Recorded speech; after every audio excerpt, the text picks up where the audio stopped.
So in this video, I am going to discuss with you the strategy, the plan, the course of action that you are going to plan and achieve with respect to the Power Grid AOT Assistance Officer Training Finance, right?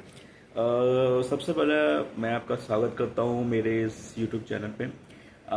और मैं आपको बता दूँ कि इससे बेहतर YouTube channel आपको नहीं मिलेगा।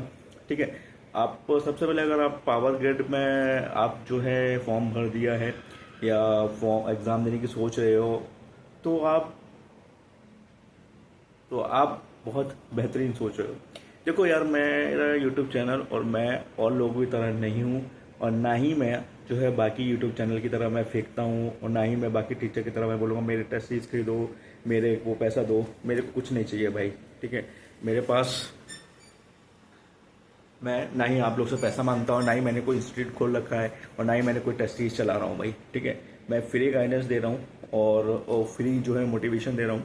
ठीक है, इसका सिर्फ एक ही पर्पज़ है कि भाई मैंने जो अपने टाइम में झेला वो मैं किसी और को नहीं झेलने दूंगा। ठीक है, मैंने जो स्ट्रगल किया, मैंने जो अपने लाइफ के इतने साल वेस्ट किए वो मैं तुम लोग को नहीं वेस्ट करने दूंगा। ठीक है, तुम लोग बिल्कुल भी चिंता मत करना जब तक मैं हूँ यहाँ पे।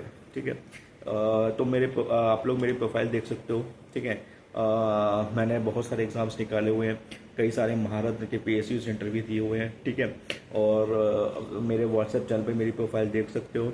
मेरा व्हाट्सएप नंबर है 8604488668। तो हम शुरू करते हैं इस वीडियो को। ठीक है, पावर ग्रिड में सबसे पहले तुम लोग को एग्जाम का पैटर्न समझना होगा कि एक सिंगल लेयर का एग्जाम होगा, उसके बाद इंटरव्यू होगा। अभी हमें इंटरव्यू की बात नहीं करनी है। ठीक है, अभी हम एग्जाम पे फोकस करेंगे। ठीक है, एग्जाम में देखो 120 क्वेश्चंस आएंगे आपके प्रोफेशनल से रिलेटेड, और 50 क्वेश्चंस आएंगे आपके एप्टीट्यूड से रिलेटेड। एप्टीट्यूड की मैं सबसे पहले बात करूंगा क्योंकि ये एक समटाइम मैंडेटरी हो जाता है एप्टीट्यूड पास करना। ठीक है, एप्टीट्यूड में आपका 4 सेक्शन में डिवाइड होगा: English, GK, cons, reasoning. I am damn sure कि इंग्लिश आप लोग 90% सही करके आओगे। बहुत ईजी इंग्लिश के क्वेश्चंस आते हैं, और इसकी भाई कोई वीडियो मत देखना या कोई तैयारी मत करना। कॉस्ट बेनिफिट बिल्कुल नील है, उसका एनपी भी बिल्कुल नील है। ठीक है, दूसरी बात, जनरल नॉलेज में आपको बिल्कुल ही बेसिक क्वेश्चंस आएंगे, और बिल्कुल ही आपके करंट अफेयर के बेस्ड क्वेश्चंस आएंगे जिसकी कोई तैयारी स्पेशल नहीं होती है। अगर आपको करनी है तो आप नेट पे कोई भी आप ये देखना कि जिस मंथ एग्जाम हो रहा हो उसके 1 महीने पहले की आप नेट पे डालना है। फॉर एग्जाम्पल, अगर आपका एग्जाम हो रहा हो नवंबर में तो आप अक्टूबर या उससे ज़्यादा कर सकते हो सितंबर। अक्टूबर और सितंबर 2 महीने के आप मंथली करंट अफेयर्स पढ़ सकते हो। 50 पेज की ऑलमोस्ट एक मैगजीन आती है, एक रीड कर लो, उससे ज़्यादा क्वेश्चंस नहीं आएंगे।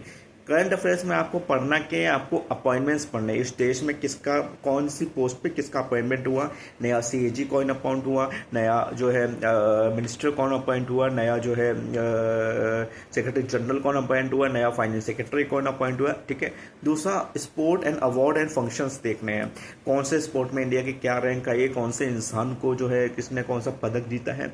इस टाइप के क्वेश्चंस आपको आएंगे, आपके रिलेटेड क्वेश्चंस आएंगे। ठीक है, बाकी बहुत ही बेसिक क्वेश्चन है, बहुत ज़्यादा पढ़ने की कोशिश मत करना। अगर मेहनत करनी है तो रीजनिंग और कॉन्ट्स में कर लेना। मैं कोई व्हाइट बोर्ड या कोई टेक्नोलॉजी को यूज़ नहीं करूँगा। पेन और पेपर निकाल लो, मेरे साथ साथ लिखते चलो। ठीक है, सबसे पहले हम कॉन्ट्स और रीजनिंग की बात करेंगे। ठीक है, जो मैं बता रहा हूँ उसको सुन लो, उसको लिख लो। उसके अलावा कोई भी स्ट्रेटेजी अपने मन से या कोई भी यूट्यूब की वीडियो से मत देखना भी चाहते हो तो एड ऑन ही होगा, अदरवाइज जो मैं सुन रहा हूँ उसको तो मैंडेटरी सुन लो। ठीक है, क्योंकि मैंने कई सारे एग्जाम्स निकाले हुए हैं, कई सारे सालों का एक्सपीरियंस है मेरा। तो I will tell you whatever will come in exams, not definitely but all what with a good hope I will tell you so that you can pass. ठीक है, without wasting your time you can have much more जो है studious what preparations, right? ठीक है, सबसे पहले मैं counts की बात करूंगा। कॉन्ट का मतलब होता है मैथ, कॉमर्शियल मैथ पढ़ना। इसके अलावा तुम अलजेब्रा, ट्रिगोनोमेट्री, कोऑर्डिनेट ज्योमेट्री ये सब पढ़ने की कोशिश मत करना, ही ये एग्जाम में क्वेश्चंस आते हैं, कॉमर्शियल मैथ के क्वेश्चंस आएंगे। सबसे पहले अपना पढ़ना, देखो पढ़ना, पहले मैं चैप्टर लिखवा दूं, पहले एक लिख लो पढ़ना क्या है, उसके बाद पढ़ना कैसे है मैं बाप पे बता दूंगा। सबसे पहले पढ़ना क्या है, नंबर सिस्टम्स, ठीक है। नंबर सिस्टम के नंबर्स देखो, अब पढ़ने से पहले कई सारी चीज़ें हैं। सबसे पहले तो है अपने सेल्फ नोट्स ज़रूर बनाना, क्योंकि तुम पावर ग्रिड की तैयारी करोगे, नोट्स बनाओगे तो वो आगे जाके और भी एग्जाम में काम आ जाएगा। सबका सिलेबस ऑलमोस्ट सेम होता है। सेल्फ नोट्स उसको पीरियडिकली रिवाइज करो। तीसरी चीज़, प्रीवियस ईयर क्वेश्चन ज़रूर देखो, so that you can have an idea what type of questions they do ask and what kind of questions they do, they have a chance of higher repetitions. Number 4 is mock test जरूर दो, so that you can have idea what is your weakest points, what are your stronger points, so that you can work upon your strong weaker points and you can strengthen your stronger points, ठीक है।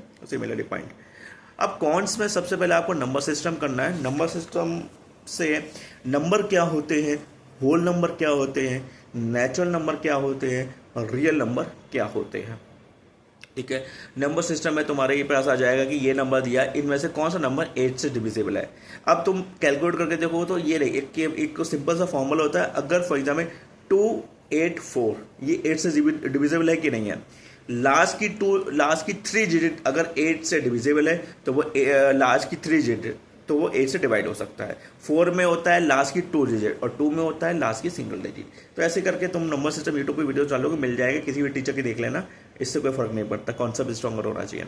तो उसके बाद तुम average chapter पढ़ोगे, लिख लो number system, average, उसके बाद प्रॉफिट एंड लॉस, उसके बाद परसेंटेज। ये 4 चैप्टर आपकी टिप्स पे आपकी जो है बिल्कुल ही होटो पे होने चाहिए। उसके बाद कंपाउंड इंटरेस्ट, सिंपल इंटरेस्ट के चैप्टर्स होने चाहिए आपके टिप पे। Then after you will do ratio proportion, then after you will do time, speed and distance, then after you will do time work. ये चैप्टर्स अगर तुम लोगों ने कर लिए तो इसके अलावा मुझे नहीं लगता कॉन्स में और कोई चैप्टर और कोई आएंगे तो वो इतना यार तुम कर लोगे, ठीक है। ये सब क्वेश्चंस तुमको करना पड़ेगा, ठीक है। उसके अंदर रीजनिंग बता दूं, रीजनिंग में सबसे पहले तुम लोग करोगे directions, north west south east directions. उसके बाद करोगे तुम लोग जो है इनइक्वालिटीज, उसके बाद करोगे आपका जो है ब्लड रिलेशंस, उसके बाद क्लॉक कैलेंडर, देन आफ्टर यूल सीरीज, फॉर एग्जाम्पल ABCCAB, इसके बाद कौन सा नंबर आएगा। तो इस तरह से सीरीज को कंप्लीट करना होगा, ठीक है। ये बात कर दी मैंने एप्टीट्यूड की। उसके बाद मैं बात करूंगा आपका जो है प्रोफेशनल रिलेटेड क्वेश्चंस के। प्रोफेशनल में देखो, सबसे पहले वीडियो को बीच में इनकम्प्लीट स्किप कर दोगे या कैंसिल आउट कर दोगे, उसका कोई फायदा नहीं होने वाला मेरे दोस्त, ठीक है। मेरा ऑलरेडी सिलेक्शन हो चुका था पावर ग्रिड में असिस्टेंट ऑफिसर ट्रेनिंग, बट मेरे पास और बेटर अपॉर्चुनिटीज आ गई, इसलिए मैंने ऑप्ट नहीं किया। तो प्लीज़, ठीक है। अब सबसे पहले उसके बाद यू विल डू आपके प्रोफेशनल रिलेटेड क्वेश्चन। उसमें सबसे पहले हम अकाउंट्स की बात करेंगे। अकाउंट्स में देखो, अब तुम अकाउंट्स में कुछ पढ़ने वाला नहीं है, इंड एएस और एएस की लिस्ट बना लेना, उसको रट लेना। उसके बाद बहुत ही बेसिक क्वेश्चन आएंगे कि AS 3 में इंड AS 7 से AS 3 से, या जो है अर्निंग पीरियड कौन सा इंड AS है, इंड AS के नाम और AS के नाम याद आएंगे। उसके बाद जो सबसे पहले फिर हम कंपनीज एक्ट याद करेंगे। कंपनी एक्ट में पूरा कंपनीज एक्ट नहीं आएगा।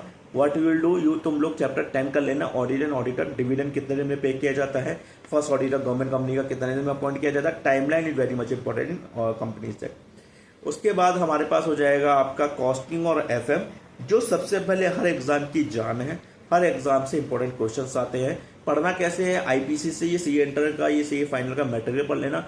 चैप्टर कौन कौन से पढ़ के जाने हैं उसको रट के जाने हैं, मैं बता रहा हूँ, उसको लिख लो। सबसे पहले हम कॉस्टिंग की बात करेंगे तो आपका स्टैंडर्ड कॉस्टिंग, मार्जिनल कॉस्टिंग आपका, उसके बाद जो है बेसिक आपका कॉस्ट शीट, ये सब इंपॉर्टेंट हो रही है चाहिए आपके पास। रेशियो एनालिसिस सबसे बहुत इंपॉर्टेंट चैप्टर है। हर एक रेशियो तुम्हारी इन टिप पे होना चाहिए, चाहे वो इन्वेंट्री टर्नओवर रेशियो हो, चाहे वो जो है आपका डेटर रिसीवेबल टाइम्स रेशियो हो, या तुम्हारा जो है आपका जो है इक्विटी एसेट रेशियो, या हमारे पास जो है इंटरेस्ट कवरेज रेशियो, हर रेशियो टिप पे होना चाहिए। Cash flow statement, fund flow statement तुम लोग को आना चाहिए, ठीक है। उसके बाद कैश फ्लो में ये हो जाएगा, क्वेश्चन बन जाएंगे कौन सी इन्वेस्टिंग एक्टिविटी है, कौन सी फाइनेंसिंग एक्टिविटी है। बहुत ज़्यादा डीप और टेक्निकल क्वेश्चंस नहीं आएंगे। GST में तुम लोग का बेसिक आएगा, कोई भी बहुत ही बेसिक क्वेश्चंस आएंगे। इनकम टैक्स एक्ट में तुम लोग याद कर लेना टीडीएस के सेक्शन 194 जे से लेके और 194 और 192 से लेके पूरे 194 195 हर एक सेक्शन तुम्हारे टिप पे होना चाहिए। उसकी लिमिट याद होनी चाहिए। जो नया सेक्शन आएगा वो उसकी लिमिट, उसको कितने लिमिट होनी चाहिए, कितना रेट टैक्स का होता है, वो सब आना चाहिए। ठीक है। और कौन सा बचा तुम्हारा एफएम। एफएम में तुम लोग वो पढ़ लेना भैया, इन्वेस्टिंग डिसीजन और cost of capital and addition. FM और कॉस्टिंग जितना हो सके पूरे से पूरा कंप्लीट कर लेना। जो स्पेशल फोकस चैप्टर है वो मैंने तुम लोग को बता दिए। अगर कोई भी एक्सरसाइज की एग्जाम की जरूरत होती है तो मेरे को व्हाट्सअप करना, व्हाट्सअप नंबर मेरा दिया हुआ है। ठीक है। ऑल द बेस्ट, कनेक्ट में रहना और इंटरव्यू देने के टाइम पे भूल मत जाना और सेलेक्ट होने के टाइम पे मत भूलना। बहुत गाइडेंस दी है मैंने तुम्हें।